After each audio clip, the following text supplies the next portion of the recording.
Part 3 of the American Maroon, guys. This is part 3. When they attack it, I think it was in the third volley, they hit the magazine, and the magazine blew up and destroyed the fort. The Black Seminoles tried to have a toe-to-toe battle with the U.S. government from Fort Negro. The U.S. government got a lucky shot. They shot a cannonball into the gunpowder room of the fort and blew the entire fort up. Just dozens of black women, men, and children were killed. And what the Black Maroons understood is they cannot fight a war with an empire this big because they're going to lose at this point. They can't go toe-to-toe, empire to empire. So they understood they have to regroup and they have to fight a guerrilla-style warfare. They have to do a hit-and-run warfare. They have to do a sneak attack type of warfare. They have to do asymmetrical warfare. So they couldn't just stand in one place. They have to be a moving army. They have to act as a moving army. Andrew Jackson decides that the fort should be destroyed, and so he takes it upon himself to send the United States military into the Apalachicola area, and they destroy the fort. And so what this does is that it sends shockwaves throughout the Seminole and Black Seminole and Florida Maroon community. And so we even have word that the Seminole Native Americans, as well as the blacks, said that they would get revenge for the destruction of the Negro fort. Jackson got his pants beat off in 1817. And they say sometimes it's between 3,000, 4,000 troops he took in there against 2,000 soldiers.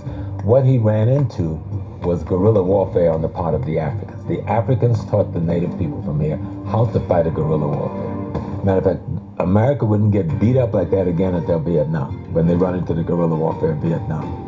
The media was not allowed to publicize or let much information out at all about the Negro presence within this war. However, there was a letter that was discovered from then General Andrew Jackson, describing the First Seminole War as a quote-unquote savage and Negro war.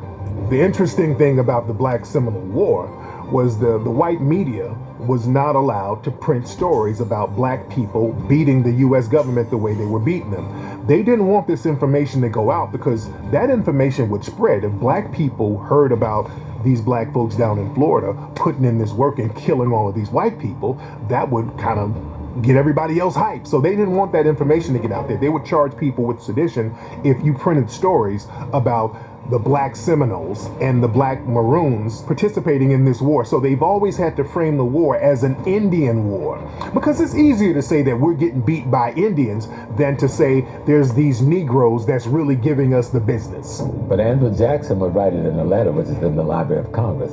He said, y'all send me down there to fight Indians, and all I was fighting is niggas. This is record. So they understood, but if they would say they were fighting Africans or black folks, what would that do to the morale of the people they still had on the plantations enslaved? As a soldier, as a general, he had a vehement hate and disgust for indigenous populations, especially those that were defeating and handing him L's. So when he became president, and he got the full force of the federal government behind him, and they were attempting to pass all of this anti-quote-unquote Indian legislation, and it wasn't happening. When he got in, he made it happen. The Jacksonian Democrats. Yeah. Andrew Jackson went in the woods with his military men.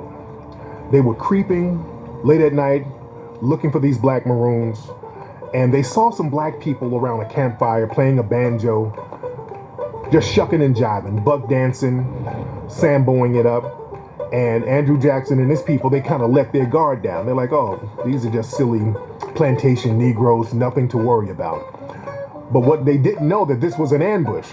You had the other Black Maroons in the trees sniping them left and right, and they ran them out of there. So again, the Black Maroons knew how to use Andrew Jackson's racism to their advantage, because they knew that his racism would make him underestimate the Black Maroons.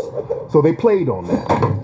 One of the lead generals in the United States military, a group of blacks with Creeks, the Red Sticks, exterminated 700 American citizens. They killed everybody. Andrew Jackson was run out of North Florida, and he told everybody, he told the press that he won these battles. And the reality was, it was actually the opposite. And as a matter of fact, there's a historian by the name of Jan Carew who actually interviewed an actual descendant of the Black Seminoles in Andros Island back in the 1970s. And they passed down oral history from generation to generation. And her whole account of the First Seminole War was that they ran Jackson out of Florida and they were victorious. That's the opposite of what we learn in our history books, and that's the opposite of what Jackson and these people reported. They couldn't let the world know and let people know that they lost to some Africans in a battle. Where Jackson rolls up in there with 3,000 troops strong. That's 1817, and that's considered to be the First Seminole War. But Jackson don't win, he gets his ass kicked. He gets beat up. Matter of fact, they don't win any of the 3 Seminole Wars, and there's no peace treaty ending any of those 3 wars.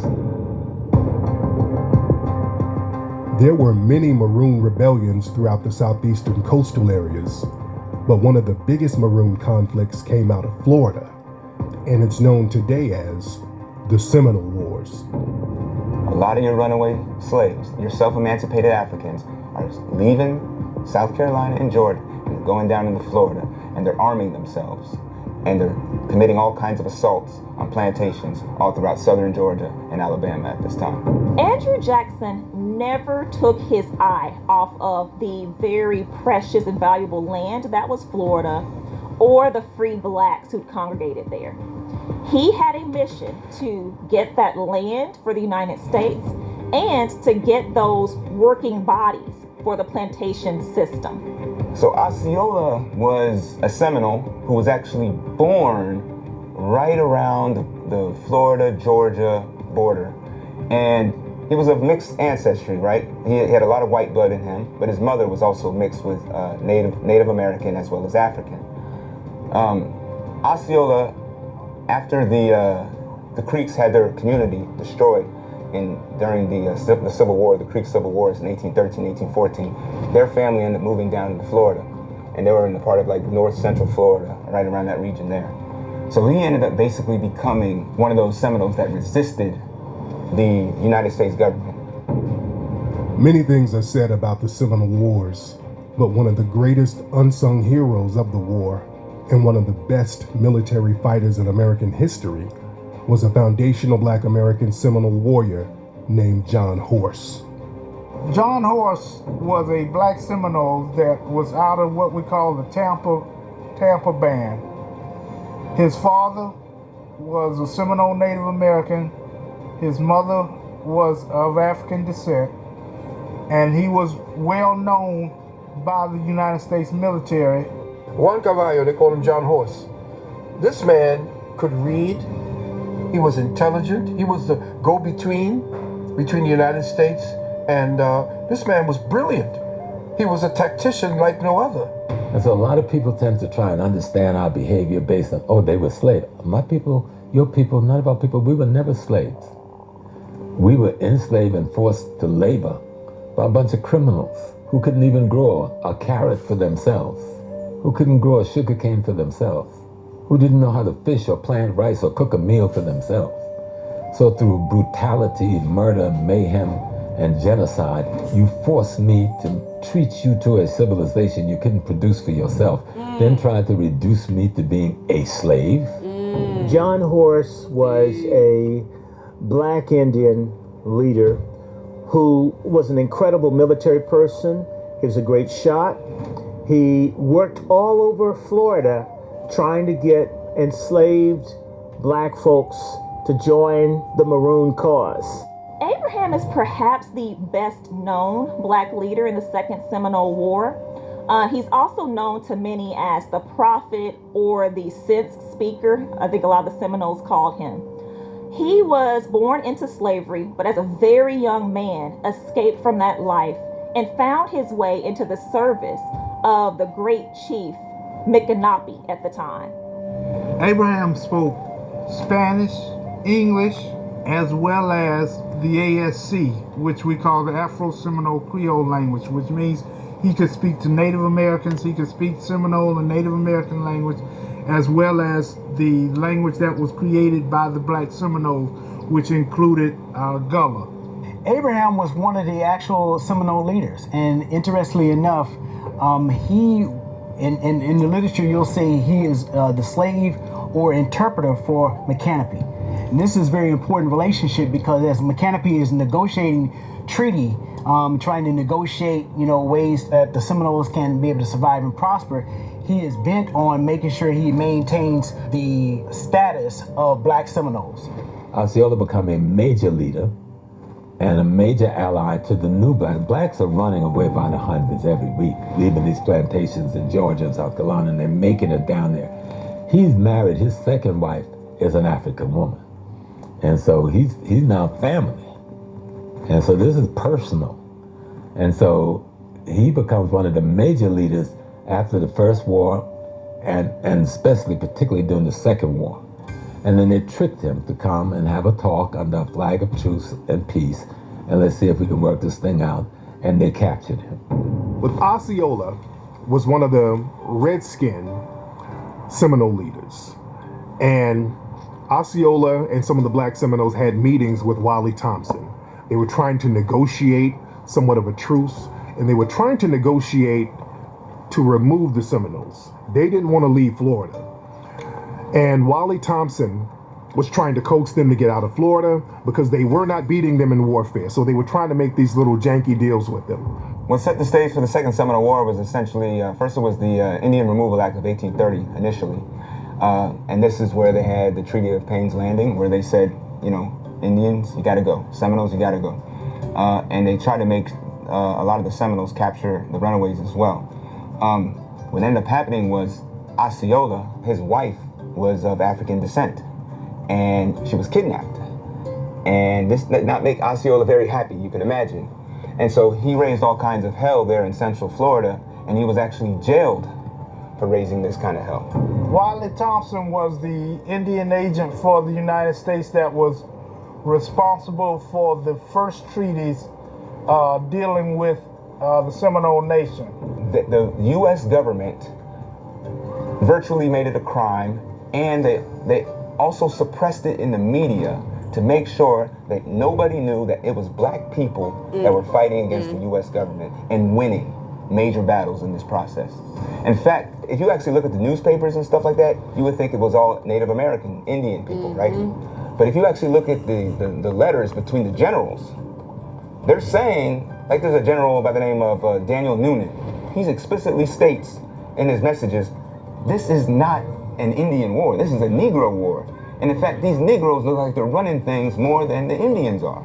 John Caesar was one of the better known black military leaders within the Second Seminole War. He was coming in a slightly younger generation than Abraham before him. John Caesar played a very pivotal role in orchestrating and carrying out the plantation raids. And very critically, he made it a point to speak to the enslaved people on those plantations and motivate them to actually break for their own freedom and join the cause and join the resistance. So their level of adaptability, again, I think, like he said, being one with the land, and these some pretty mystical people if you even meet them today. So having, the environment become one and speak to you, that might sound, very fantastical to someone who has no prior knowledge of it, but if you are really tapped in with your environment and become one with that ecosystem, right? You know what I'm saying? That ecosystem begins to work with you. So think Avatar. A whole 2 detachments of U.S. soldiers got mowed down by the black Seminoles. They destroyed an entire U.S. military force. Out of 110 people, they killed 108. That's damn good shooting. I would say that Avatar would be a reflection of the Seminole Wars. Yes. It's a perfect example of the encroachment of capitalism or corporations into ancestral land, right?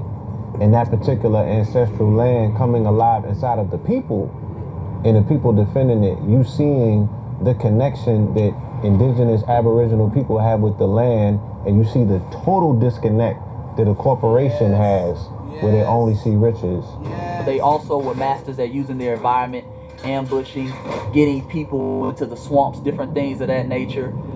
getting them on that even playing field where your numbers don't matter, where you have to send pockets of regiment in to get them because the whole regiment can't fit in there. So we can deal with these folks one by one. I mean, you kill the U.S. representative for Indians.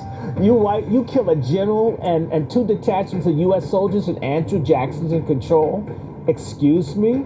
It got to a point where the Seminole Nation had a total distrust of Wiley Thompson and the generals, particularly General Jessup, who was in command of the military.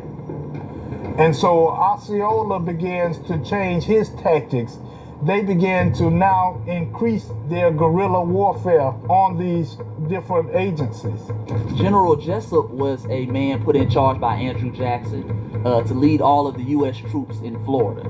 Okay, and his job was pretty much to remove all the Seminoles. Remove all the Seminoles out west.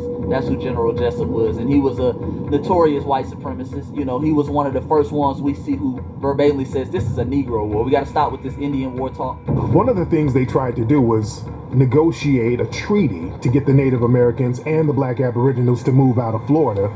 And there was one infamous story where they put a treaty on the table and Osceola pulled out a knife and stabbed the treaty with the knife and let them know this treaty means nothing to me. I don't respect your treaty and we're not going anywhere.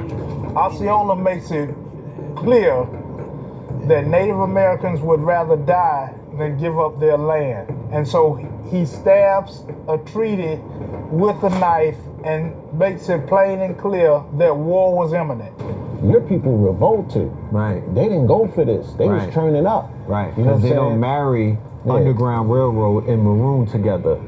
Right? You don't hear, that's not a bridge. Yeah. They're not like, yo, they got free and then they turned up and became Maroons and they were scalping things and they were coming back in and freeing people and all of this stuff, or they were extremely violent. If you know, after they became free, they were like militant.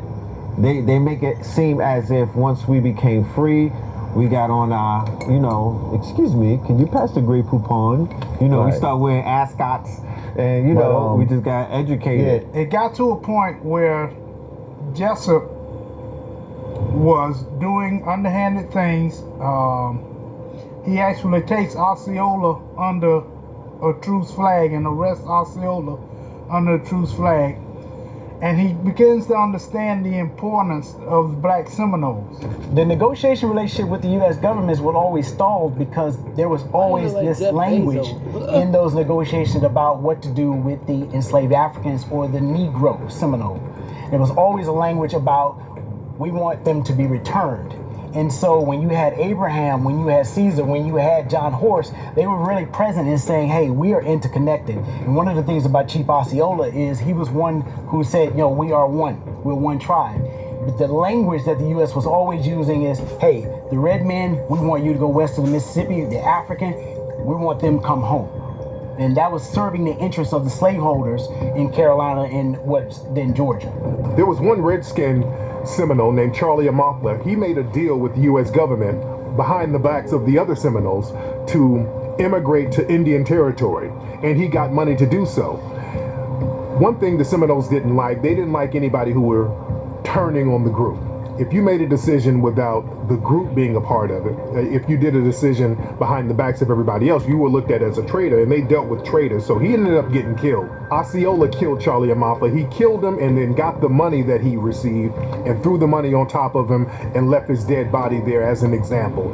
And the Seminoles were doing this to a lot of the sellouts. When Abraham Lincoln came up with the Emancipation Proclamation, I always have a problem with the idea that we think he's the great emancipator, because of the fact that he used it as a strategy in war. Africans started fleeing themselves from enslavement long before Abraham Lincoln ever said anything about abolishing slavery. But these colored troops that signed up to fight for the Union against their enemy, which was the plantation owners of the South, a lot of them even went into the Great Dismal Swamp to recruit Africans to come and fight for the freedom of those on the outside. You'll see black Maroons wearing red headbands, or you see them wearing red bandanas or red scarves. A lot of those red bandanas, that means war. A lot of those red bandanas, that even goes back to the Moors who were in Europe. If you look at a lot of heraldry symbols, and if you look at a lot of signs back in Europe depicting Moors, you'll see the Moors with the red headbands. Well, it's interesting when you look at the word maroon. The word itself, maroon. Yes. The color maroon. Yes. There's red flags. There's also red headbands. The color red is featured prominently.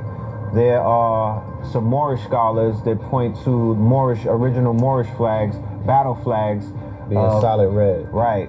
And then you have the Morocco flag, of course, with the green star in the middle. And the red satchel that you can identify Moors with. Any coincidence that the color maroon is of a red hue?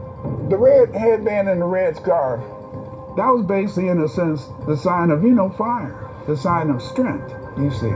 And so therefore, some of them would adopt it, but not everybody.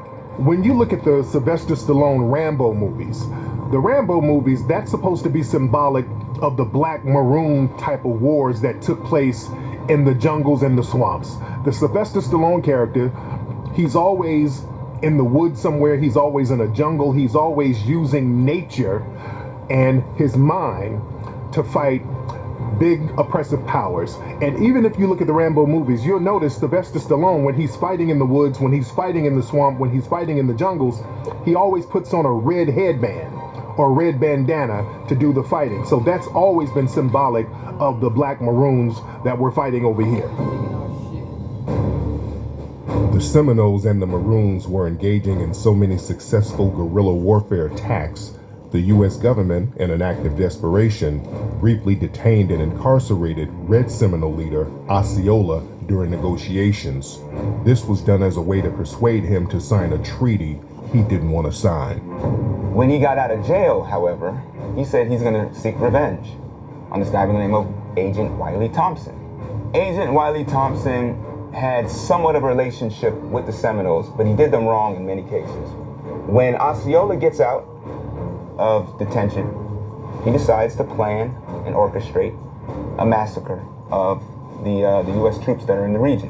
So Wiley Thompson called a meeting, and at this meeting, Wiley Thompson had Osceola's black wife, Morning Dew, kidnapped. They kidnapped her and they took Osceola and some of the black Seminoles hostage. Now, we don't know what happened to Morning Dew. Some people said that she killed her kidnappers. Some people said she escaped. We don't know what happened to her, but we do know that Osceola and the black Seminoles, they ended up getting revenge on Wiley Thompson. So what they did, they stalked Wiley Thompson, and they waited and they stalked his home. And one day they went to his home and waited for him to come outside to smoke a cigarette with one of his colleagues. And they started letting him have it. They shot him dead. They scalped him. I think they took his heart out, and then they had a big celebration after they killed him. The United States government held a position with Seminoles that they would the first problem was that they didn't distinguish them from the Creeks. The second problem was that they wanted the most fertile land and most of the land that the Seminoles were living on. And then the third problem, which became the primary problem, was their relationship with blacks. Even though the United States government made it act like it was a voluntary migration to the Indian territories out west, they were forcing people to move out there. And if you didn't move, then they were gonna assault you, they were gonna kidnap your women, they were gonna do whatever they had to do to make you move.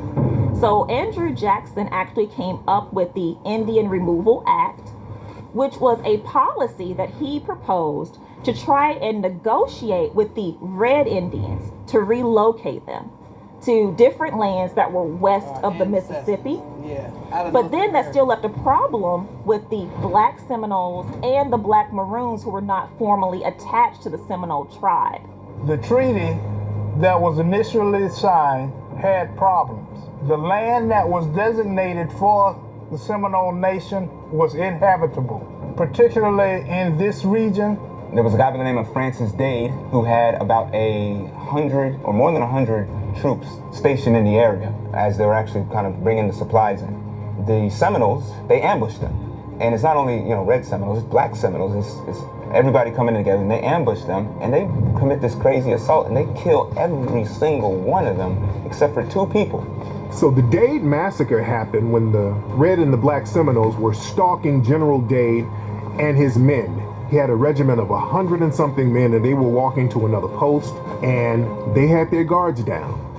And the black Seminoles and the red Seminoles were creeping in the forest. They were slowly watching them. And then at the most opportune moment, They started to launch into an attack. They ambushed General Dade and his men. Dade was the first one to go down. The Black Seminoles and the Red Seminoles killed almost every single one of Dade's men. There were a couple of survivors left. One of the eyewitnesses even said after the shooting stopped, some black Maroons came through on horses and started getting hatchets and axes and chopping down and hacking all of the survivors that were on the ground. They also used the Afro-Seminole Creole language. They would make markers on different trees for different signals, when to attack and when to be a part of another struggle, or where to be at a certain time and place. And so they were using these different tactics to fight against the United States military. A lot of places and a lot of counties are named after a lot of white people who were killed by Black Seminoles. A lot of prominent white people were killed by the Black Seminoles, like Dade County is named after General Dade. Dr. Henry Perrine, he was the person who introduced key limes to the Americas, and he was out there in a place called Indian Key.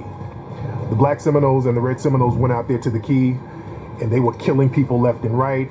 Dr. Perrine, he was one of the people.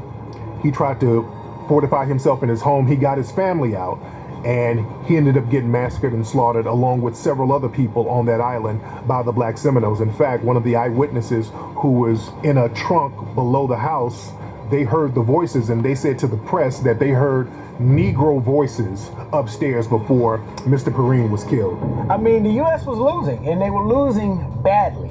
And that's the point of the guerrilla tactics that we were using continually.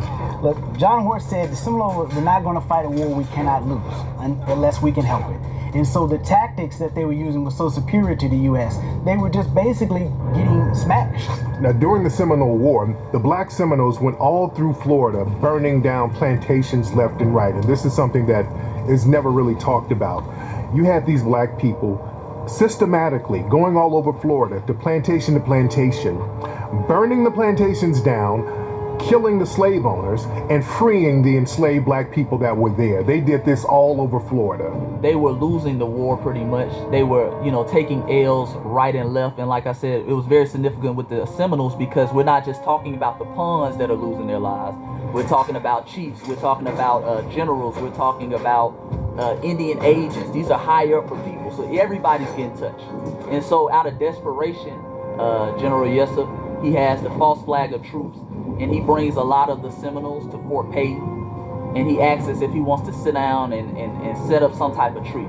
There was about 22 sugar plantations right there between the St. Johns River and the coast in northeast Florida. We go in there and burn down 21 of those plantations, and completely disrupting the sugar industry, which was just starting to burgeon right at that time in North Florida. Early 1836 into 1837, at least 400 enslaved Africans escaped the plantations and joined the Seminole Nation. This so-called thing that Andrew Jackson took Florida is not true, because the United States was being bankrupted, fighting what's called the Seminole Wars because of racism in this country. But in Congress, they were called the Igbo Wars or the Negro Wars. Okay, it's very clear in Congress, these black people are bringing us down. That's why Andrew Jackson, a terrible racist, his worst nightmare as a slaveholder who was brutal to everyone, women, children, that you've got a group of black folks who shot down 2,000 U.S. soldiers. When you sit down and you think about a country that has maybe 4 million people losing 2,000 soldiers, we lost just maybe about 3,000 in Afghanistan in 20 years with 300 plus million people. And you got folks crying. Imagine how traumatic this was. The Black Seminoles were using all types of guerrilla warfare tactics, and these warfare tactics are studied in military schools to this day. This was one of the first times you had a guerrilla warfare type of situation popping off against a major army like the U.S. government. They were using their environment to their advantage. The Seminoles knew how to do hit and run tactics. They knew how to blend into the swamps. They knew how to blend into the trees. They knew how to avoid the advanced weaponry of the U.S. military. There was pressure from the United States military to end this war with the Seminoles. And so Jessup was under constant pressure on how to end this war. General Jessup was the general that was assigned to remove the remaining Seminoles that are in Florida during the Second Seminole War. General Jessup is known for being quoted as saying that, don't be mistaken, this is not an Indian war. This is in fact a Negro war. At the time, the U.S. government, they were dealing with a lot of stuff. You had the Alamo situation going on. The Seminole War went into the 1850s, right at the eve of the Civil War. The U.S. government didn't want another situation like Haiti. They understood the potential of that happening. You had these black Maroons fighting guerrilla warfare down in Florida. That could become contagious. And if a lot of other black people got wind of this, this would make another situation where all black people started to rise up and get rid of all the white supremacists like they did in Haiti. They didn't want that to happen. Right. Upset Seminole. Right. Can you give Upset the Seminoles. The description that was written in the journals, right, of the explorers who were on St. Martinique, the ones who were exploring the coast of Florida, was copper complexion and also dark-skinned natives who had long matted hair, markings on their bodies and face that were considered to be tattoos, and they had gold on them. Gold in their mouth. Gold in their mouth, and some of them were adorned in gold jewelry and whatnot. When you look at the archetype or the phenotype of a Floridian, when they see Kodak Black, right, they see the rebellion, right, reborn, unbroken, right, yeah, and untamed Negroes, the which primal, is what they said the etymology of the word Seminole means. So they're like, whoa, these people have returned. Right, wild nigga. Right? These wild niggas have returned in the person of these wild niggas. Right. Let's not sleep. General Jessup was another general that they put out there. And General Jessup was the one who came through, and he had to be very honest about what was happening. A lot of the generals who were trying to fight the Seminole War and fight the Black Seminoles, they weren't being honest about what was happening because they didn't want to accept the fact that there were black people beating the U.S. government like this. General Jessup was the first one to come on out and say, hey, look, let's stop playing games. In warfare, in order to win, we got to be honest, because they kept sending different generals out there, and these generals were getting defeated. These generals were getting killed. They were getting their men killed. General Jessup said, hey, let's just deal with the truth right now. We'll lie later, but right now let's deal with the truth. The truth is, this is a Negro war, not an Indian war. The raiding of the plantations was initially under another black Seminole leader's purview. His name was John Caesar. And so the first year of the war, as a matter of fact, John Caesar leads in that regard, where they are attacking plantations and that they are seeing that this is installing fear and having whites move out of the area.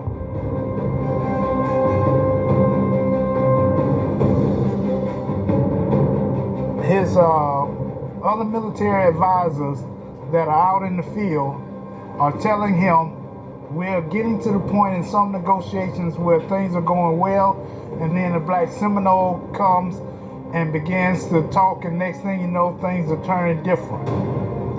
And so they are beginning to understand the importance of Black Seminoles and how Black Seminoles are actually influencing the war. And Jessup gets to the point where he even says himself, this is not a Native American war, this is a black war. But he was also the same man that tricked Osceola into a truce. He said, you know what, we can come together, have a truce, everything's gonna be good. We'll make sure that we sign some type of treaty and have some type of compromise. And in doing this, he deceived Osceola. He captured him and he put him in a prison, and where Osceola eventually died. John Horse in particular, they were going around destroying sugar mills, sugar plantations, burning up everything as a means to undermine the sugar crop, because they had sugar growing in Louisiana, but even there they had the biggest rebellion, in 1811? They were trying to break the financial back of the planters. The U.S. government, again, they reneged on another truce with the Seminole leaders, and then they ended up capturing them, and then they put them in the San Marcos Castle down in St. Augustine, Florida. Huge castle, huge fortress. It's been there for a while. Many people say that you couldn't break out of it. So the Seminoles went in there. Some of the black Seminole leaders, John Horse was one of them. They figured out a way to break out of it. They started to starve themselves, and then they climbed up a window, squeezed through the window, and then lowered themselves down to the ground, went back, got with their colony of people, and got the war started again. Florida really didn't, frankly, become viable until after the Civil War. And even then, let's be honest, who went and built Miami? Blacks from Georgia. I know because I have family that moved from Georgia to help build Miami. Miami is built again by Black Americans. Now the Bahamians and other people, some of the Maroons came back. Now Jessup tried many shady deals. Ultimately, Jessup had to come to the table. Jessup had to realize that they could not beat these black Seminoles. These black Seminoles were too fierce with the fighting. These black Seminoles were not giving up. There were too many white people being killed, too many white military officers being killed, too many white civilians being killed down in Florida. It was taking an economic toll. The plantation society was being destroyed. And remember, many plantations and many enslaved people were insured. So there's a lot of evidence that the insurance companies had to take hits that were in the North. So this was a bad look for the U.S. government, period, and the slave trade, period. So they had to come to a decision that was practical. The Seminole Nation, and particularly the black Seminoles, were able to hold off and fight for so long, which again, 7 years, which was the longest and costliest Indian war or Native American war ever fought. And so what happens is they are adapting the guerrilla type warfare. They would attack the supply lines. They would attack in the middle of the night. They would follow the military, United States military, for days until they got to a specific point in the wilderness where they would attack them and know that they would have the best advantage. General Jessup, he issued a proclamation basically stating that the black Seminoles, if they surrendered, they gave up, they agreed to not fight anymore, they would get their freedom and they would not be enslaved. This was a very pivotal moment, and that's never talked about in history. This was the first time that black people, foundational black Americans, fought for their freedom and actually won, and they got their freedom. Now, General Jessup did try to renege on the deal a few times, and the black Aboriginals and the black Maroons had to make him stand on that. If you know anything about military science, in military science, you cannot be strong at all points. What white supremacy says is that we're strong at all points, you can't do anything. That's a psyop. You don't always win. You lose sometimes. But the problem is you get your opponent to think that they're a loser, then the person that oppresses always wins. General Jessup had to issue a proclamation, and this was a few decades before the Emancipation Proclamation. Now, General Jessup's proclamation was basically, listen, black Seminoles, black Maroons, hey, let's call a truce, but you've got to get out of Florida. And one of the misconceptions is that, okay, if you're a Maroon, you're free, and if you're on a plantation, you're enslaved.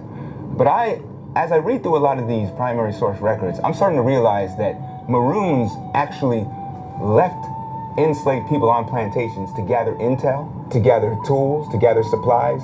In the same way that the FBI and the CIA infiltrate organizations, we make sure that we keep people on plantations to be able to get resources and know the intelligence of the area.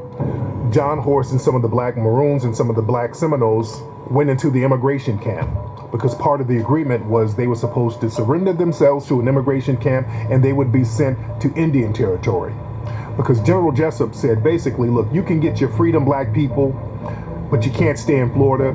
The Maroons protected their communities. White people didn't want to go near their communities. And the Maroons would go on the plantation and ravage the plantations. And that's the history that they don't tell us about when we learn about black history. Have you had people like John Horse? He saw that the U.S. government and some of the guards in the U.S. Army were secretly negotiating with some of these strange, shadowy white slave owners behind the scenes. They peeped this out, and John Horse and some of the other Seminoles, they escaped from the immigration camp. And then they went and regrouped and got other Seminole warriors and came and surrounded the camp, and they let them know, look, The war's back on again. If you're going to renege on your deal, we're going to get this thing popping again. We got all the time in the world to make this thing right. There's lots of different ways for us to advocate for ourselves, make strides, and gain additional rights and protections. But one of those means does involve an element of armed ability to defend yourself. Jessup's proclamation indicated that the black people who were fighting in the Seminole War, their part of the war was a success because that proclamation stated that they would not be enslaved, they would be free. All they have to do is leave Florida. This would mean that this would be the first successful and the most successful slave rebellion in the Americas because these people fought for their freedom, and Jessup's proclamation actually showed that they got their freedom. When the Maroons won their freedom in Florida, part of their agreement with the U.S. government was to immigrate to the designated Indian Territory in Oklahoma. But once they reached the West, they realized that their fight for freedom was not over. The Articles of Capitulation. During the Articles of Capitulation, Article 5 was included. And that article basically said that the Seminole natives and their allies could immigrate out west. And so finally, it wasn't the issue of just who was considered a Seminole slave. Their allies were now included all black Seminoles. And so black Seminoles then understood that they could go out west and live free to the Arkansas Territory, present-day Oklahoma. And so we see a stark difference in fighting beginning in 1838. And many of the black Seminoles began to stop fighting. And this kind of caused problems within the Seminole Nation. When we think about the Maroons, we know that there are Maroon colonies in other parts. We know some of our people went up north to Canada, some went to the south to Mexico and other countries in the Caribbean. But there's something different about those that stayed. Like a sleeper spy, a sleeper agent. When we think about sleeper agents, they are agents and entities that are placed within organizations and targeted countries, not to immediately activate, but to utilize them at another time when they're activated as an asset. Eventually, the black Seminoles, they immigrated to Indian Territory, Oklahoma. There were many black people who were actually on the Trail of Tears. When we talk about the Trail of Tears, they always leave out there were several black people on the Trail of Tears, but there were a lot of black people from Florida who were sent out to Oklahoma. Oklahoma had a lot of black people there, and they tried to adapt to life out there. There's a lot of cities in Oklahoma that were founded by black people. Wowoka, Oklahoma, that was founded by John Horse and some of the other black Seminoles. When they went out to Oklahoma, you had some of the other red Native Americans who were trying to cut deals with the white supremacists to re-enslave the black Seminoles. So this caused a lot of problems for them. The problem also with immigration was that the Seminoles were being placed on the same reservation or in very close proximity to the Creek Nation. And the Creek Nation still held slaves. And they still had the ideas that the Seminoles were still belonging to the Creek Nation. Why did they offer the Seminoles the opportunity to go to Oklahoma? It would remove them far away from other blacks because they didn't want this stuff to spread. Why did they stay away from the Dismal Swamp? Because if you brought those folks out who had been free, they would be a bad influence on other blacks who had accepted their subordinate position, even in the Mississippi Delta, which when you go there now, you think it's all nice. You have to understand that black folks, after the Civil War, drained and reclaimed the land that's in the Mississippi Delta because there were Maroon communities even there, which means anywhere blacks could go that was remote, where there weren't white people, folks did it. The Seminoles became a part of settling the West in the fact that they knew how to cultivate the land. They knew agriculture. They knew animals. John Horse was excellent in terms of farming, and he had cattle even when he was here in Florida. So they learned and they trained and they taught this knowledge to the younger generations. While in Florida, they had an agreement where they had 3 fields. The field where the Seminole Native Americans would grow their crops, fields where the blacks would grow their crops, and then a 3rd tribute field where they worked together, but the proceeds of that field would go to the Native Americans for protection. Well, when they got out west, some Seminole Native Americans still expected that third tribute field. And so black Seminoles were like, no, we are all free now. We don't need protection anymore. We're equals. The spirit of these people is that they made their own clothes. They found a way to build housing in the swamps. They found a way to cultivate and feed themselves. They took that industry wherever they went, their independence. And this is, again, something that is loathed by the racists. They like us being consumers, being dependent. So Jessup's proclamation allowed for hundreds of Africans and Seminoles to go and settle in Oklahoma Territory. This was in 1838. Obviously, not all Seminoles want to go, but there's enough of them for at least temporarily appease General Jessup. But they continue to fight in these wars with the Seminoles all the way until 1842. This was Jessup's way of creating a division between the blacks and the reds, right? Create this division, get the blacks out of Florida, and then now all we have to do is worry about the red people. Yeah, once they got to Oklahoma, the alliance between the black Seminoles and the red Seminoles, it dissolved. It was kind of like everybody for themselves. And so what happened was people were coming into the territory. They were arresting fugitive slaves or capturing fugitives, trying to re-enslave the black Seminoles. So in 1849, John Horse staged an escape with 180 black people and fled to northern Mexico, where slavery had been abolished, I think 20 years prior. They tried to hold it down as much as they could out there in Oklahoma.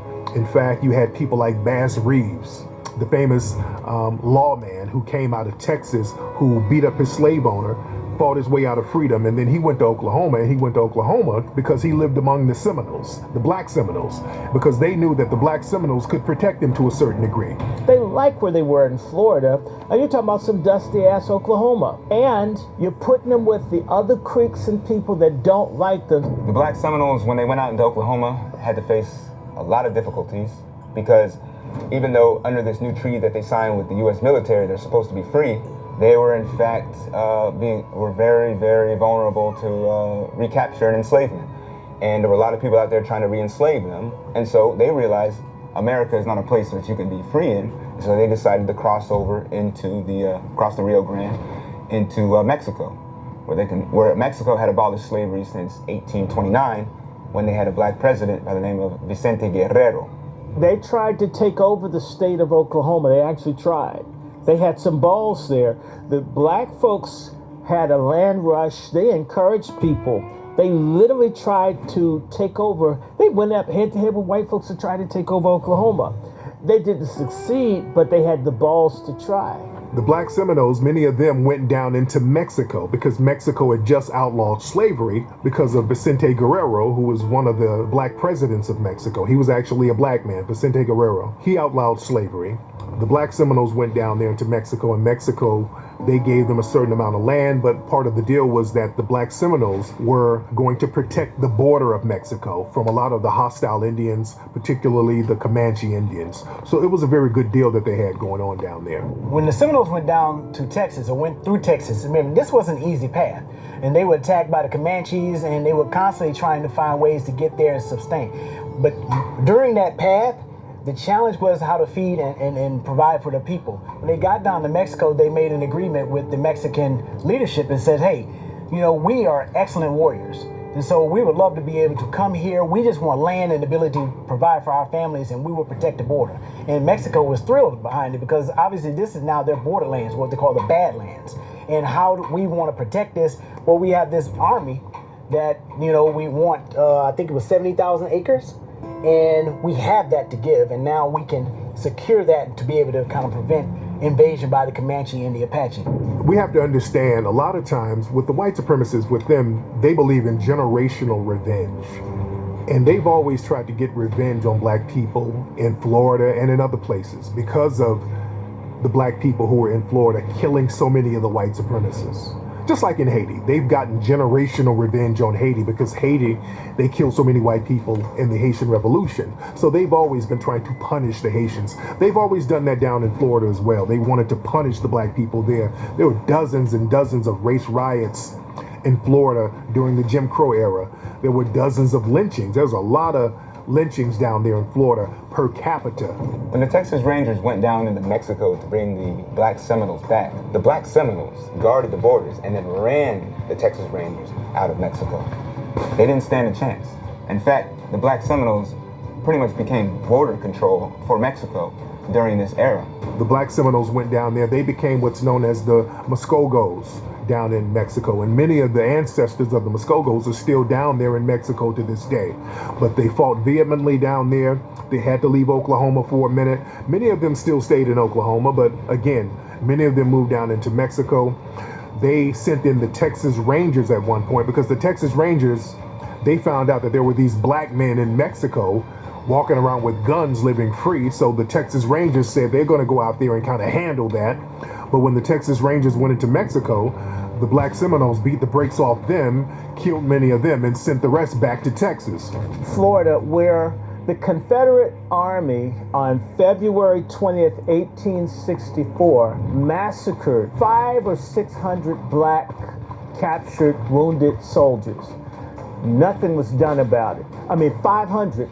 They cut them up, and this happened in Florida. These people knew the history of black people fighting in Florida. They made an example of these U.S. colored troops. A lot of the Black Seminoles who were in Mexico, many of them came back after the Civil War, when slavery was abolished in the Americas. Many of the Black Seminoles came back here to the Americas. Many of them stayed. Many of them were going back and forth. A lot of Black Seminoles went further west, became cowboys. Remember, black people, we were the ones who understood cattle and ranching, and even the name John Horse. His name was John Horse for a reason. A lot of people don't connect what happened with the Gullah Geechee Nation formation, with the Seminole Nation and the Three Wars, and with Black Wall Street. These are all the same people. These are all the same people at different times in history going up against different circumstances. The Seminoles who stayed out there in Oklahoma, some of them actually stayed and didn't go to Mexico. And they were actually the freemen of these Creeks and people, different people of that nature, and they actually helped to set up Black Wall Street. John Horse, being the hero and leader that he was, he did come back into Texas. He did serve with the U.S. military. He was able to kind of have a career in terms of just making sure he was providing for his people. Eventually, he did come back into Mexico again, trying to make sure that people had stable lands that were fertile and lands that they can continue to grow and develop and cultivate. He died on a trip to Mexico City, continuing to establish permanent residency in that northern part of Mexico. John Horse, Black Seminole leader, one of the greatest black military leaders that we've had in this country that's never talked about. This was a man, a black man, who did not allow himself to be enslaved. He was a Maroon, killed thousands of white people down in Florida, killed thousands of people all over the country, killed other people in Texas, killed people in Oklahoma to protect himself, killed hostile red natives, and this man lived to be an old man. He lived out his full life. They tried to poison this man. They tried to kill him many times. They tried to ambush this man many times. This man was a survivor. He lived a full, fruitful life, and he lived to old age. He died down in Mexico on a trip to try to get more land for his people. So John Horse was a man who spent his entire life looking out for his people, and he lived a gracious life, and that's a person that's never talked about, and that's one of the greatest American heroes that we've ever had. After the Civil War and slavery ended, many of the Black Seminole Maroons went back into Oklahoma to join the others who remained there. The descendants of many of these Maroons were the people who built the Black Wall Street in Tulsa, Oklahoma, where the infamous race massacre occurred under the false pretext of a rape allegation. What many don't know is that in the beginning of this racial altercation, the black citizens were winning the battle against the white supremacists. So the brothers went and got guns and went over there to protect this young man. A lot of people don't know that these were brothers who been in the war. So these were veterans, these were trained soldiers who went over there to protect him. And so, of course, white men did not like seeing that. Brothers show up with guns to protect themselves. And so a white person, a white man, tried to take the gun from a black man, and the it black is. man wasn't giving up And his that's what gun. started the A shit shot in rang Tulsa. out. People scattered. They wanted Now, most that. people They don't know incited about the that African shit. Blood They Brotherhood, knew what formed was in gonna happen when you 1912 tried in to New take York. a man's gun. Okay, they were serious, and they had a large contingent in Tulsa, and that's the army. Who was people act like we didn't fight back, and oh no, we did. If we beat them on the ground, that's why they went to the air and bombed us with the firebombs. That's right. That was The cops, American interestingly bomb enough, on this they weren't the fucking ones who were saying this.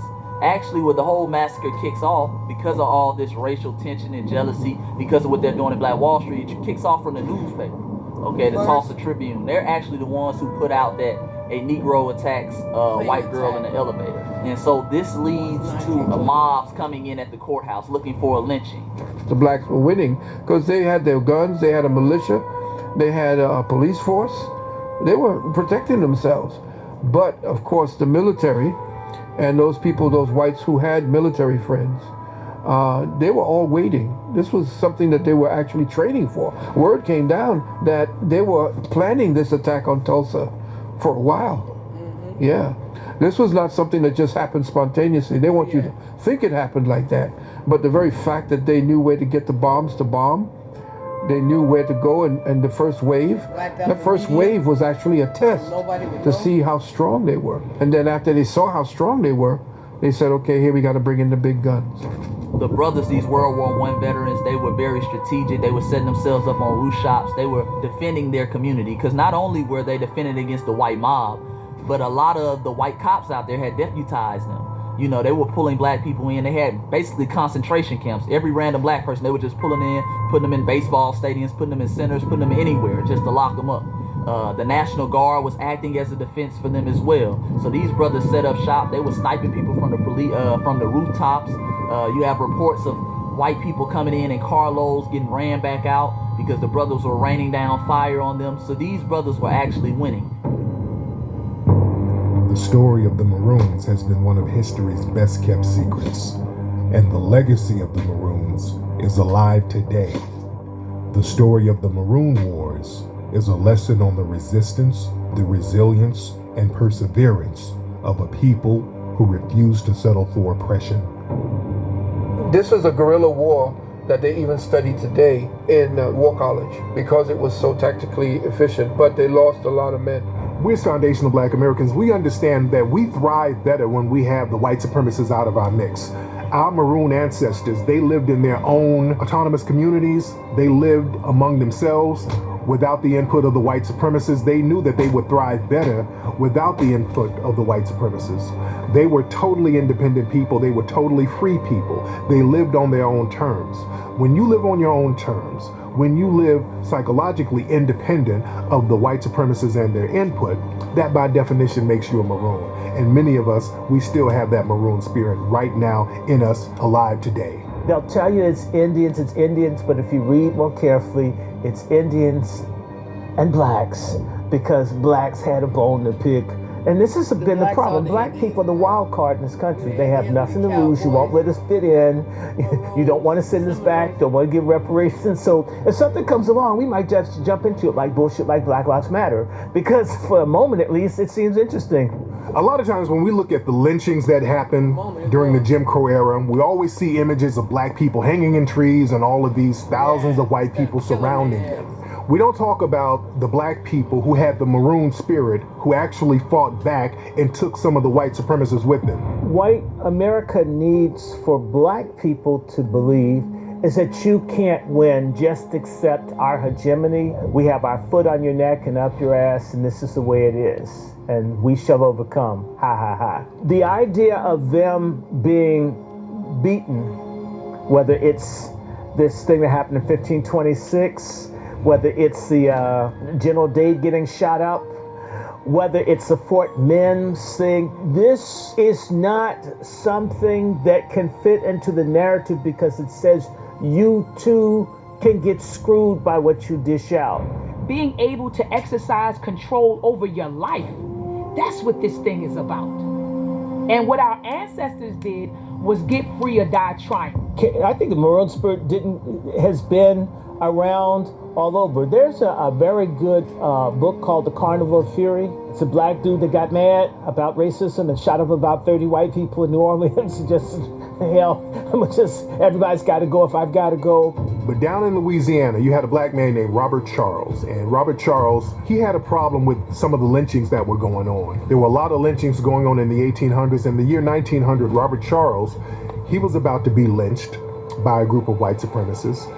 And Robert Charles, he decided, if I die, I'm going to take several white supremacists with me.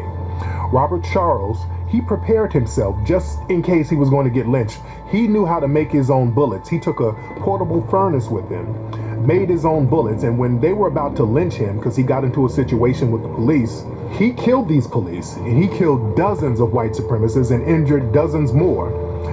They entrapped him and cornered him into a house, and for hours, he had a shootout, knocking off as many white supremacists as possible before they ended up killing him. I think this guy could be related to me. His name is Jasper Battle. He's one of the wealthiest black farmers in Georgia. And they decided to fine him a few $1,000s just to take his money because he's black. He refused to pay, so they murdered his son. He went on a rampage, shot up about 20 white people. In 1923, there was another foundational black American named Joe Pullen. He was another brother who was about to get lynched, and he decided to take a bunch of white supremacists with him. He started killing a bunch of these white supremacists, and then he went to hide in several swamps. They were chasing him, going after him, and he was sniping many of them before they ended up lynching him and killing him. But again, he was another one of these brothers who had the Maroon spirit, and he didn't just let them lynch him without him taking many of these white supremacists with him. The media intentionally omitted the reality of our past and our resistance, but they also gave us something in place of it, a docile, weak image of who we really were. In 1894, there was another foundational black American outlaw named Wyatt Tate. He was killing law enforcement down there. He got tired of the white supremacists' domination. He started picking some of these white supremacists off. They had a manhunt for him. They ended up killing him. But again, he said, if they're going to get me, I'm going to take some of these people with me. So they never talk about some of these Maroon riders who did not just lay down and get killed for nothing. There was a town in Georgia called Oscarville that was run by black people. There was a race riot there. They ran many of the black people out, and Oscarville was flooded. Oscarville now is Lake Lanier down there in Georgia. In Lake Lanier, there's so many deaths that happen in Lake Lanier every year, so many mysterious deaths. And many people say that there's a spirit in Lake Lanier that's taking revenge. Remember, spirits carry over in water. Water carries spirits. So many people believe that there's a Maroon spirit in the waters of Lake Lanier because of what they did to the black town that's underneath Lake Lanier. Whenever you build a city, the one thing you'll always look for, your source of water.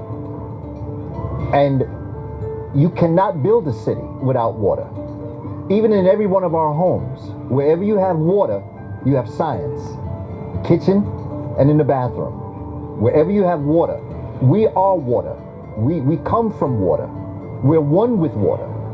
And we know that our strength, our energy will be derived from our location to the water systems.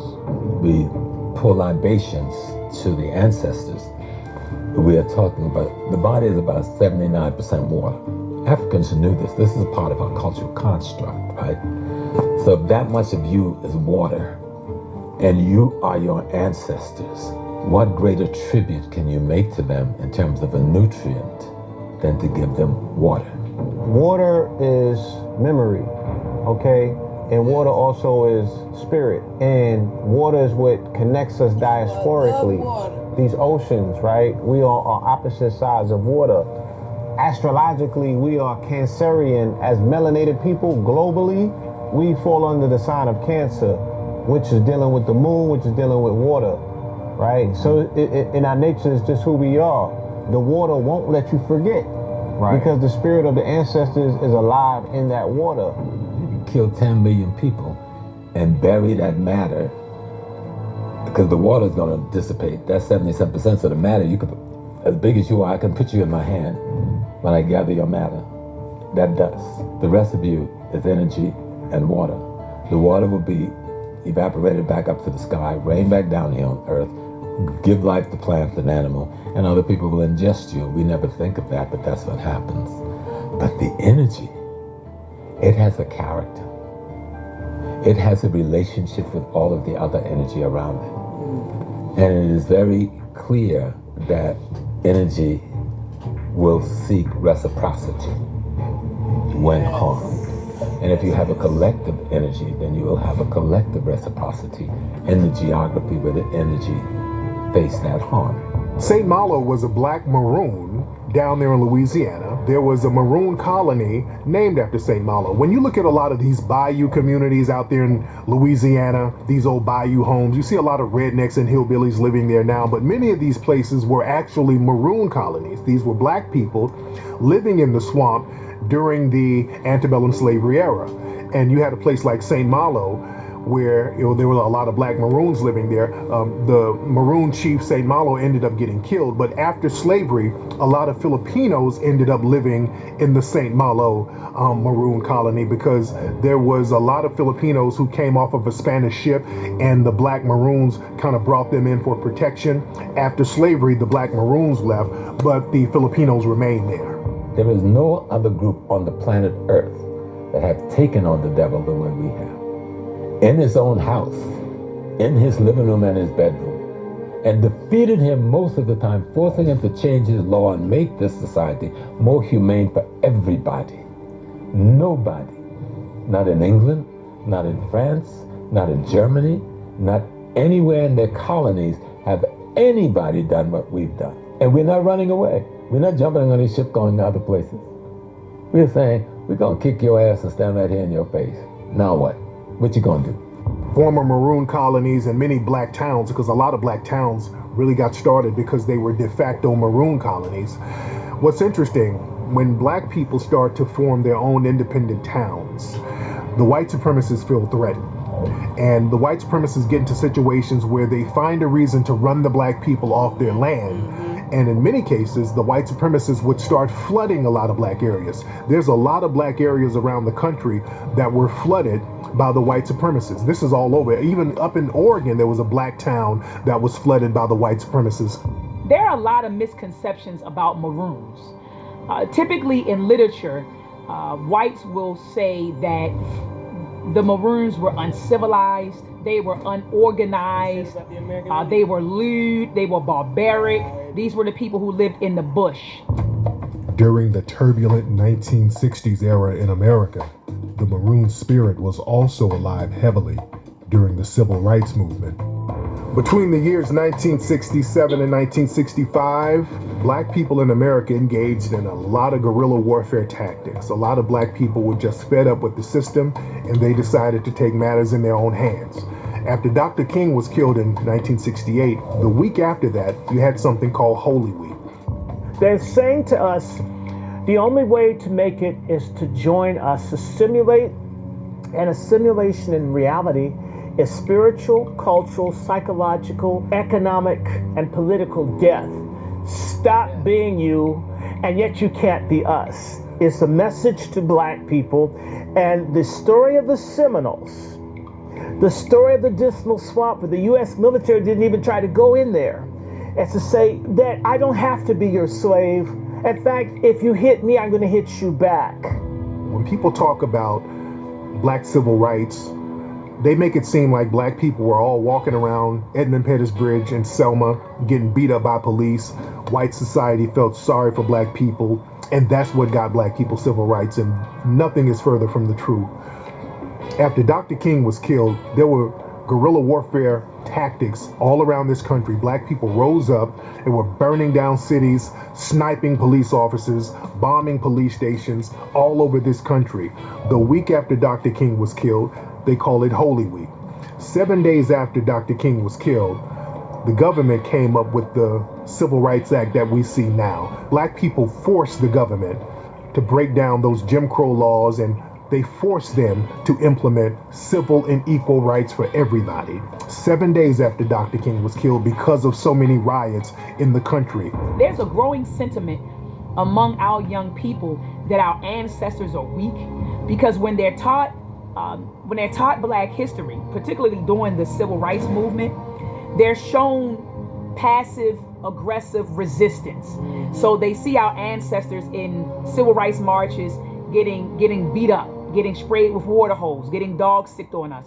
That Maroon spirit carried on all through the 1960s. You had people like George Jackson, who formed the Black guerrilla family in the California prisons because of the white supremacists who were unjustly killing black prisoners. They realized that in response to George Jackson getting killed, you had some of the black organizations running up, bombing police stations, sniping officers. And when they had funerals for the officers, they would bomb the funerals. And in response to George Jackson getting killed, the people on the East Coast at Attica prison, they rose up in response to George Jackson. So it was a trickle down thing. And what we're talking about is, how to use explosives and how to, utilize that type of technology. That had not really been widespread until Vietnam, and a lot of brothers started coming back. So if you look at a situation like after Dr. King was assassinated, the brothers utilized that, and basically America burned. Over 100 U.S. cities burned. So that energy was all over the country. In Texas, there was a situation in the late 60s where black students were being subjugated by the police. They were having a protest. The police came in, harming the people. The black students started sniping the police down there in Texas. So that Maroon spirit throughout the 1960s was very heavy with us. It wasn't always nonviolent, and you got to remember the civil rights movement was followed by the Black Power movement. There were plenty of shootouts with the police, with the Black Panther Party. In order to combat this, we can't protest it, we can't pray it away. We have to engage in guerrilla warfare tactics, and that's exactly what they did. And the Black guerrilla family, they had members who were not only killing cops and killing COs, they were killing judges. They would walk up in courtrooms and they would blow judges away. This is how serious they were about the Maroon spirit. And it manifested in property damage, in physical violence, and people making it known that we will not be exterminated like this. We've tried to play this game based on your rules, and now we see that our path to liberation, freedom, and protection is not going to all come from a non-violent route. Resistance is not just about not only violence and physically fighting back, but there has to be resistance literature, resistance language, a new world view. We did have brothers coming back over from Vietnam, and so understanding how to use a firearm, understanding strategy, warfare, that gave the brothers a new spirit, rejuvenated spirit. So when you have brothers out there like Malcolm, brothers out there like the Panthers, you have people who are talking about using the revolution, for example, and resilience, right? And so that type of mindset mixed with the type of training that many of these brothers had spread like wildfire. Starting in 1967 in a place in Illinois called Cairo, Illinois, the black people there got fed up with the white supremacist regime, and this was one of the first times in modern history where the black people ran all the white supremacists out of town, out in Illinois. They got tired of the oppression, the segregation, the financial deprivation, and some of the black leaders there gave an ultimatum to the powers that be. They said, look, if you don't start getting us jobs, if you don't give us resources, and if you don't get these repressive police off of us, we're gonna start bringing it to you. The white supremacists thought they were bluffing. The black folks called their bluff. The black people got busy. The black people started bombing police stations. They started sniping people, and they even sniped the police chief. The police chief got shot. They went to the federal government trying to get protection. They were telling the government, hey, y'all need to come to Cairo and help us white people out. We need some civil rights for us white people. These black people are turning up on us too much. So eventually the black people ran all of them out of there. They didn't like Muslim slaves. The same reason they didn't like Indian slaves, because they weren't afraid to die. See, dying is the mother, man. And see, very few people can survive and accept the fact that you can die. See, that's what made the 60s so beautiful when I was growing up. We were young and stupid. I mean, all of us expected to die. I'll be 71 on Saturday. I didn't expect to be 71. I knew I was going to die by 21. You see? But I wanted to die fighting. So a big part of the civil rights movement that gets overlooked is the numbers of young men and women who got together, educated themselves about gun laws, about gun safety, and took to the streets with an armed presence. They would show up in support of our nonviolent brothers and sisters who may have been trying to lead a peaceful protest or have a rally, but they would have the armed support of not only the Black Panther Party, but the ministers of defense in the South or many other organizations that would come out in force and armed, prepared to let angry white mobs and the police even know that if this thing turns violent, it won't just be bloodshed on one side. Dr. King is assassinated by the government in '68. Over 100 and some odd cities went up in flames. Thousands were arrested. Dozens upon dozens were murdered. Tens of millions of dollars in damages throughout this nation. There was another organization in the early 70s called the Mau Mau's. The Mau Mau's was the Black organization of ex-military men who were coming home from Vietnam. They formed a guerrilla warfare tactic organization, and they started launching attacks on random white people. They killed dozens of white people in Chicago, and they went on trial in the early 70s. But this was another thing that was indicative of the energy and the mood at the time. If any Black people were harmed, they made sure that everybody's going to share the suffering. Dr. King's assassination was a very clear turning point in terms of the temperature in Black America, particularly amongst Black youth, because Dr. King was seen as a symbol of respectability, patience, faith, nonviolence, doing things, quote unquote, the right way. So to see his life taken from him in such a cowardly, violent act, it broke something in young Black America. And that broken spirit, that pain manifested in the streets of major cities across the United States. Black folk represent the pulse of what we call democracy. If ever you want to know about democracy, ask how are African Americans doing, and that'll tell you how democracy is going. Many people are aware of the history of perceived militant groups like the Black Panthers and others who were around during the 1960s and 70s. But another group who exemplified the Maroon spirit at that time and are rarely mentioned by academics or historians is a group called the Black Liberation Army. So they went out and recruited people for their organization, and they were semi-successful to a certain degree because they launched many guerrilla warfare tactics. They were blowing up police stations, they were sniping police officers, they were hijacking planes. They were a real threat, and that kept a lot of law enforcement off the necks and backs of Black people in this country. You didn't see the same types of police killings back then that we see now, because back then there were some real repercussions for harming Black people.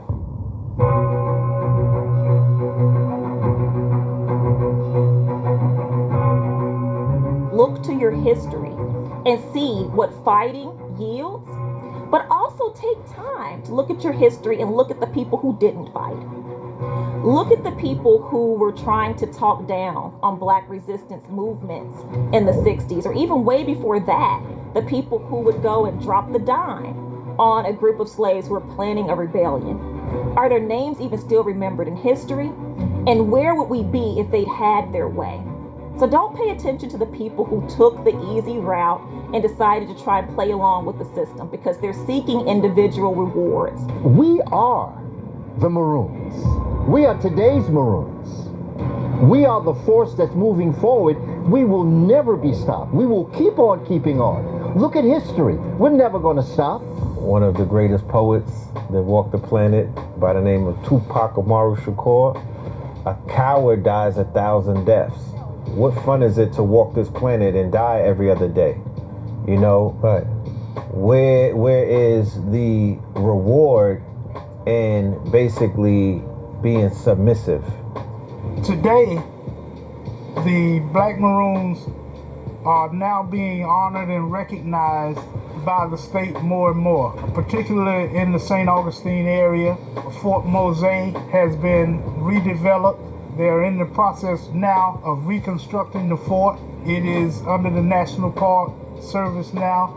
The legacy of the Maroons is still alive right now today, because we as foundational Black Americans, we still have that Maroon spirit. We as foundational Black Americans, we have never stopped fighting the white supremacists. They've not subjugated us psychologically. They've captured us physically to a certain degree. But psychologically, we still have our own devices. We have not let them capture us psychologically and mentally. And as long as you're not mentally captured, you'll always still fight people. And the Maroon spirit and energy is alive to us today, especially as foundational Black Americans, because we never flee, we never run, we stay and fight. And every other group, brother, every other group piggybacks off of us, our movement. They understand when you want to get something done, especially on the grassroots level, when nobody's giving you a chance, you come to that Maroon population, which is foundational Black Americans, and they'll see it through. We have the capacity, the ability to tap into another source, and if we become unified in that thing and conscious of it, we can pull from those divine energies and overcome every form of resistance and natural weapon. The Maroons operated in subterfuge. They operated behind closed doors.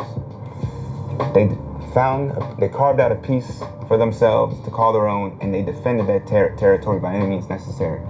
And I think today we have a lot of people doing those kinds of things, whether it's starting their own businesses, whether it's doing films, bringing up the reality of the past, growing your own food, educating your people. I really see Maroon work in a lot of what people are doing here in society today.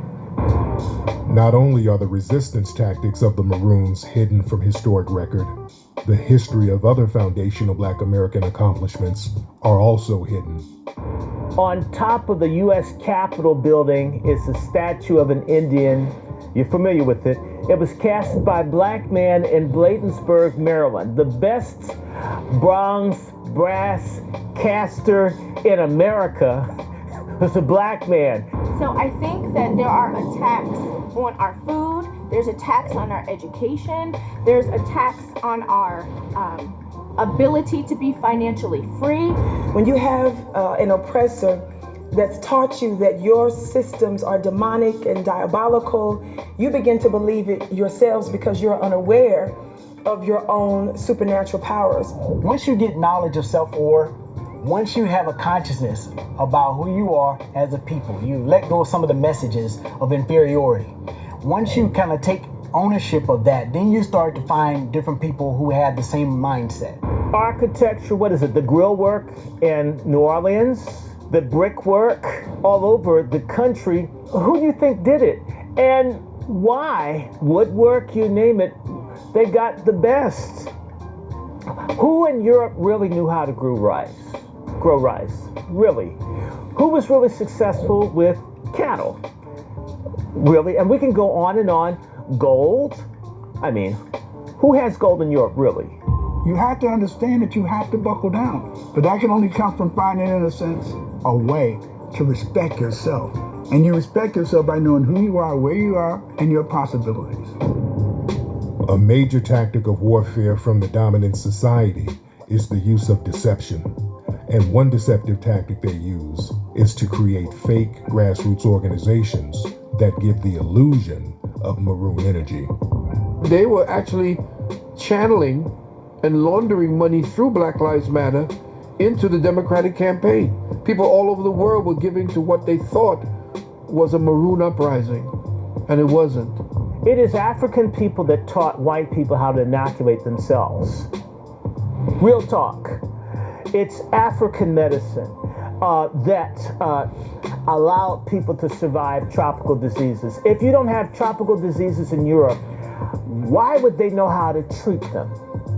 So let's stop giving credit. I mean, you know, white people think everything's white, even bowel movement, that's white too. I don't care if it's an audio book, I need you to read about our history, not just American history, but world history and how we enter the universe and all of our contributions. They have to read and they have to be connected to family, and that family has to be challenged to remember where we come from. A bully has never stopped targeting someone because the person got beat up bad enough. They had enough bumps and bruises and were crying hard enough and bleeding hard enough that the bully decided to stop on their own. There is a fundamental need for human survival that once you realize you're not safe, your children and your families aren't safe, the people who you're bringing in the world are not going to be safe long after you, there becomes a need to stand up and survive at all costs. Likewise, I think we're kind of like in that energy of a sleeper agent here in this country, to where now that we're coming into the knowledge of who we once were on this very land, it's something about a people that stayed in the very space and the very geography of their open enemy. That's a different kind of energy altogether. And I believe that that's inspiring to people around the world, not at a distance, but within proximity. For me, what I'm thinking about always is education, security, prosperity, and kinship. How do we establish that? So there's a network of these type of communities throughout our nations. So the Maroon spirit is alive and well when you're looking at trying to find and connect with one of these networks and trying to find a community that is about prosperity and salvation. The future of your entire generational legacy depends on the steps that you take right now. You have absolutely no choice but to put your hat into the ring. Our story is so unique because by all logical perspectives, we should not be here anymore. We were put in bondage, made to build the nation by acts of extreme effort in fighting back, maintained our freedom or achieved our freedom. And then we're seen kind of as these expendable drains on resources, right? So these are the people who were never really meant to be a part of this society, but they're here. They're outnumbered, they're outgunned. And there have been waves of attacks and attempts to wipe us out. But we're still here. And not only still here, we're getting stronger and stronger and stronger by each generation. I want to also highly emphasize narratives, oral traditions. If you've got an elder in your family and you haven't taken the time out to sit with them and press record, so if mama them says, I remember this story, and they start talking, I don't want young people to say, oh Lord, here comes another story. No, I want you to press record. Because what we know in the Gullah Geechee community around here is when an elder dies, we lose an entire library, an encyclopedia, and they shall come this way never again. So sit with the elders, take time out. If I could just use this analogy, when we look at the movie, and this is a principle that I'm talking about, not the man, but the principle of the Bourne Identity. It's interesting that he's an agent for the U.S. government. He's a multi-million-dollar weapon that they turned him into to be an assassin for the government in the movie. What's interesting is he suffers from amnesia. He has this capacity, he has access and resources, and he doesn't even know why. But the moment he comes to realize who he is, it redirects all of his skills and his energy to fight against the very government that misused him. Look at some of the uprisings that have happened in response to recent incidences of racially motivated police violence. If we look at Baltimore after the killing of Freddie Gray, we saw just young Baltimore teens taking to the streets with no more than maybe rocks and bottles and things of that nature. But we saw the full scale of the United States military and the National Guard and militarized police rolling out with tanks and tear gas and rubber bullets just to take on these relatively, unarmed, seemingly defenseless teens. You're the sperm and the egg of your mother and your father. When they gave birth to you, who did they give birth to? Themselves. When they were given birth to by your grandparents were given birth to themselves. When they were given birth to by your 8th grade parents, they had given birth to themselves. Are they not the Maroons? Are you not the Maroon? You are those 8 grandparents right now. They have almost an oppositional identity. White has to be up, black has to be down, white is good, black is bad.